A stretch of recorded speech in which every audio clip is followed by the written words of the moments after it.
Baik, jadi begini ya Bapak Ibu ya. Tadi di awal sudah saya pasang slide kutipan dari Sang Pemrakarsa. Jika tidak ada cinta tanah air, robohlah satu bangsa. Ya. Itu penekanan yang awal. Kemudian beliau juga menyampaikan ya, obatnya, satu-satunya obat adalah kembali ke jati diri bangsa. Apa itu jati diri bangsa? Adalah kuatnya keimanan dan kuatnya kemanusiaan. Maka harapan dari para tokoh-tokoh yang ada di Dewan Penyantun PJTA, satu, masing-masing agama ini sama-sama kuat, sama-sama sehat.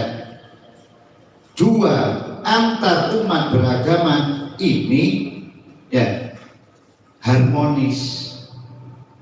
Maka ini akan menjadi obat, karena ini adalah kembali ke jati diri bangsa. Saya ajak sebentar panjenengan ya, mungkin tidak sempat membaca buku yang manapun, saya ajak sekilas saja.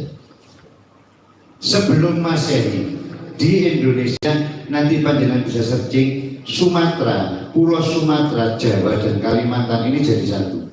Saya ada fotonya tapi belum saya pasang di sini.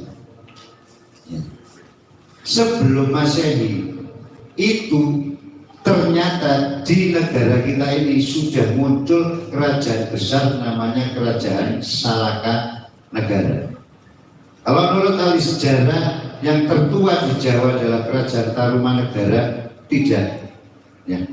Tarumanegara 4-5 Masehi, ini sekitar 100 tahun sebelum Masehi. Di situ ada tokoh namanya Ki Ageng Tilem dari sebuah wilayah, kalau mungkin sekarang kita mengatakan kota desa gitu ya. Ini adalah tokoh spiritual Ki Ageng Tilem. Kemudian Ki Ageng Tilem ini melakukan perjalanan keliling dunia untuk belajar. Ya. Salah satunya ke Vietnam. Di Vietnam kecantol cewek Vietnam, nikahlah dia. Kemudian teruskan ke India, belajar tentang ilmu bagaimana mengolah perak. Makanya kemudian disebut negaranya adalah Salaka Negara dalam negara perak. Ya. Nah, setelah dari India dan keliling beberapa negara belajar bagaimana membuat pelabuhan, bagaimana mengolah perak dan sebagainya, Ki Ageng Tilem ini kembali ke perbatasan Jawa Sumatera itu, dan kemudian dia dasar kemanusiaan, dia mendirikan yang namanya Pelabuhan Lada. Jadi bukan dirikan kerajaan, enggak, Pelabuhan Lada. Poinnya satu, bahwa apa? Itu sejak dulu, selama dia menjalin atau menjaga antara manunggalnya keimanan dan kemanusiaan seperti kasusnya Ki Ageng Tilem, maka ini bisa tumbuh berkembang bagus. Maka benar katanya Bung Karno, saya tidak menciptakan Pancasila, saya hanya menggali nilai-nilai luhur bangsa. Kemudian dari proses Ki Ageng Tilem ya, tambah lama pelabuhannya tambah meluas. Pelabuhan tambah meluas, mulai ada kejahatan perompak-perompak di jalanan. Ketika dari ya daerah Sumatera itu lari ke Indochina, ini mulai perompak dari Tiongkok ya, dan kemudian yang lain sebagainya dari Selat Malaka dan sebagainya. Nah, dari situ kemudian Ki Ageng Tilem menjalin kerjasama dengan orang yang dari India, adalah utusan dari kerajaan termasuk Raja India. Pasukannya dikirim ke ini Salaka Negara. Lah kasus Raja India ini melihat anaknya Ki Ageng Tilem cewek, jatuh cinta sama anaknya. Maka setelah itu barulah muncul Kerajaan Salaka Negara, sekitar 13 raja-raja yang ada di situ. Ya. Nah, kemudian mantunya dari jalur yang ke-13 ini namanya Tarumanegara ingin memunculkan kerajaan besar, maka dia membuat dengan nama yang berbeda disebut Kerajaan Tarumanegara. Dan lagi-lagi dia yang melandasi masalah keimanan versi jalur Hindunya ya, dan masalah kemanusiaan apa yang dilakukan. Kutai Kartanegara itu tiba-tiba pamane Tarumanegara, termasuk Sailendra, Wangsa Sailendra Sriwijaya, ini saduluran kabeh. Makanya konsep di Indonesia tidak ada penaklukan rebutan atau penaklukan untuk menjajah tanah milik orang lain, tidak ada, karena saduluran kabeh. Ya. Saya pernah mikir, oh pantesan orang Indonesia kayak sing seneng nonton film India, lah jadi nenek moyang India. Ya. Nah, setelah itu bagaimana? Ya, Kutai Kartanegara ini dasar keimanan dan kemanusiaan kuat berkembang. Sriwijaya dasar keimanan dan keimanan kuat berkembang. Ya. Kemudian Wangsa Syailendra, muncullah yang namanya kerajaan Medang Mataram kuno, kuat berkembang keimanan dan kemanusiaannya. Ya. Kerajaan Galuh Sunda, ya Sunda Galuh, kuat sampai masanya Mojopahit, satu yang tidak bisa ditaklukkan hanya kerajaan Galuh. Dari situ Medang Kamulan, peristiwa Gunung Krakatau meledak tahun 535 Masehi. Medang, dari Medang Mataram kuno geser kemana? Geser ke Jawa Timur. Dan menariknya, ya menariknya, Wangsa sudah berganti menjadi Wangsa Isyana. Rojone namanya Empu Sindok. Ini juga orang yang keimanannya kuat dan sisi kemanusiaannya juga kuat. Maka jangan heran saya juga berpikir, pusat kerajaan dari Pusindok, pusat kerajaan Medang Kamulan itu di mana? Megaluh, Jombang.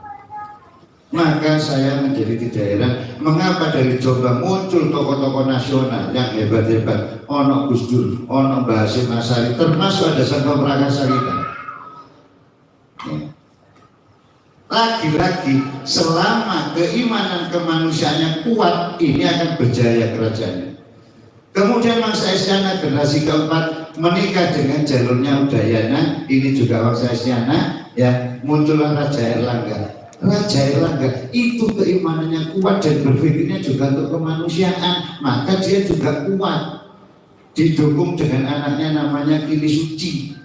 Kili Suci tidak mau dijadikan raja meskipun anak pertama, dia milih bertapa. Dan saya baru dengar informasinya, ternyata bertapanya awal itu di Gunung Kawi, kemudian dari situ turun bertapa di Lawang. Maka Gunung Kawi dan Lawang itu tidak bisa dipisahkan. Ya. Ini kemudian ya berkembang menjadi kerajaan besar sampai turun ke anaknya Mapanji, dan yang satunya minta dibagi, ya mau rebutan kerajaan akhirnya dibagi Jenggala dan Kediri. Masa-masa itu masa-masa ya kenapa jatuh setelah anaknya Erlangga, karena ini masa mulai yang namanya ulama mulai dipakai ini. Pimpinan agama itu dibunuh, maka mereka meminta bantuan Tumakal Singosari untuk menghadapi urusan Jenggala Kediri. Singosari besar, bahkan mampu sampai waktu itu mengusir Mongol. Ini dikhianati oleh jalurnya Kediri. Ya, muncul Raden Wijaya boloan sama Arya Wiraraja Sumenep, ya ngakali untuk supaya tampak kalah, minta satu daerah dibuka lautan tarik, dan itu cikal bakal Mojopahit. Ya. Dan kalau kita amati sekali lagi sampai nanti jalur ke Mataram Islam, ya Sultan Agung dan seterusnya, Panembahan Senopati, Pangeran Sedokrada dan seterusnya, selama mereka kuat di dalam menjaga manunggalnya keimanan dan kemanusiaan, maka kerajaannya akan kuat. Ya. Ini yang kita katakan, kalau tadi pertanyaannya, Pak, ya mau ngadepi sing pengungsi-pengungsi, itu ceknya diurusi pemerintah di sini. Yang kita tekankan di sini adalah apa? Melalui PCT Indonesia, kita perkuat cinta tanah air Indonesia, kita tumbuh kembangkan cinta tanah air Indonesia, mulai dari anak yang masih bayi ya sampai semuanya, karena selama di dalam dirinya ada cinta terhadap tanah airnya, maka apapun akan dilakukan untuk yang terbaik bagi tanah airnya. Tapi kalau misalkan Anda berpikir hanya dari sisi apa yang dilakukan, maaf, perlakuan atau perilaku yang tampak itu tergantung cara berpikirnya. Cara berpikir tergantung kepada apa yang di dalam hatinya. Kalau hatinya tidak ada cinta tanah air, apapun yang muncul di permukaan akan jauh dari untuk bangsa dan negara. Sampai di sini ada yang mau tanya.